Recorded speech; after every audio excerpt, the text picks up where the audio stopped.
But we got to get into this Buffalo Bills. My heart goes out to Josh Allen 17, man. Oh, stop it. Wow. I'm gonna let you Zeke. finish. But Wow, Zeke. Yo, B. Wow. That was Let the harsh. music play. Let the music play. Let me tell you why it goes out. Honestly. Yes, he had a bad game yesterday. Yes, we can say, yes, he threw the interceptions. You know, I feel like, and I said this to y'all, I feel like I've had this conversation. Does Josh Allen try to do too much because he feels like his defense is not going to back him up? His defense has let him down in how many games that we can remember in the playoffs? Over, and over. Yes, Josh Allen had 2 interceptions. Yes, he threw a bad ball. But when you look at Josh Allen and what he does for that team, with no elite receiver ever than Stephon Diggs, who is now benefiting from the throws of Drake May in a Patriots uniform, he really doesn't have that elite receiver on offense. And yes, we expect Josh Allen to do it all. Brian, I'll let you go first because Zeke's got a whole lot. He's about to rip us.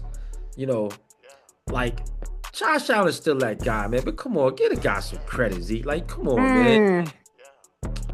Wow. Go ahead, B. Like, I can't. This guy here, no sympathy for the guy. You know what? I have to be fair, G. I have to be fair. And I always blame Lamar or criticize Lamar because I know what he's capable of. And I say that to say Zeke is absolutely correct. I can't show any sympathy, any remorse for Josh Allen right now. You know, I am the biggest 17. Are we going off this one game, though? Just the way the game has gone. I've frequently called out Lamar for not being the best when your best is required. That is the definition of a superstar to me. Is being your best when your best is required. And time again, we always find excuses to say, oh, well, Josh didn't have this, Josh didn't have that.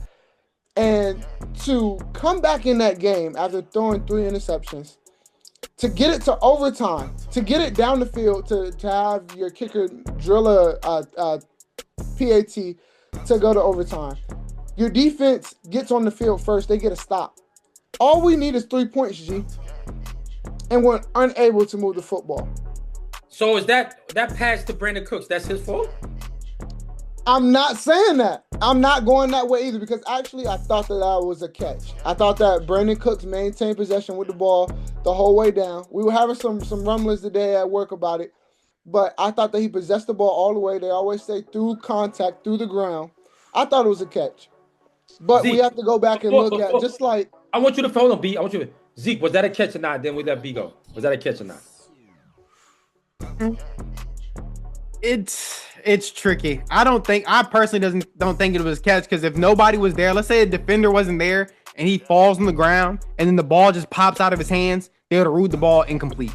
So it's a little touchy. I don't think the NFL has a great rule right now for this catch because it's happened a couple of times over the weekend. Sometimes they've called it a catch, they've called it incomplete. So I think the NFL this year needs to lock down as far as ball to the ground, possession, and that because I feel like it's at the ref's discretion at this point. All right, finish, B. Go ahead.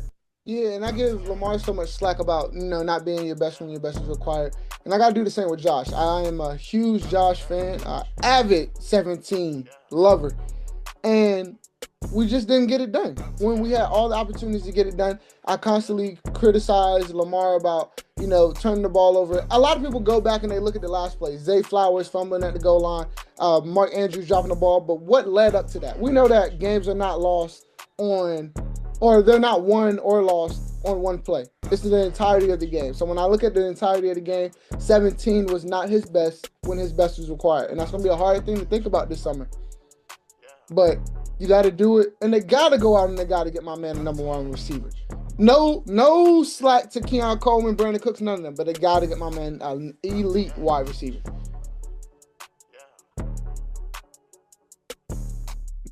Man, I feel like we're being way too easy on Josh Allen.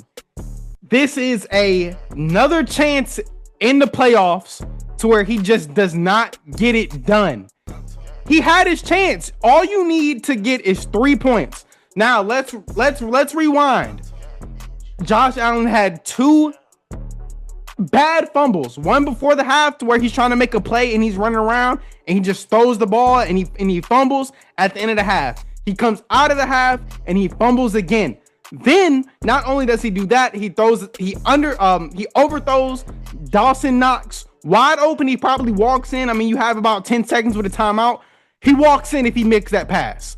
The play before the interception, I know it's controversial, but he also underthrows another receiver. Josh Allen had every opportunity to go win the games. When you're 0-7 in the playoffs, that says a lot. Win the football game. Be Superman, how everyone said he was gonna be, and go win that game. I don't have any sympathy for Josh Allen right now because you had a chance. No 15, no number 9, no number 8. So that means either Jared Stidham or Drake May is gonna see a Super Bowl before you.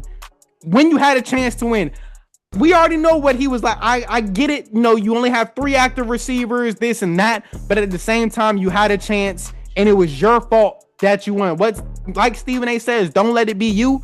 He let it be him, and that's the issue that I'm having with this. And this was his best chance to win the Super Bowl or at least get there.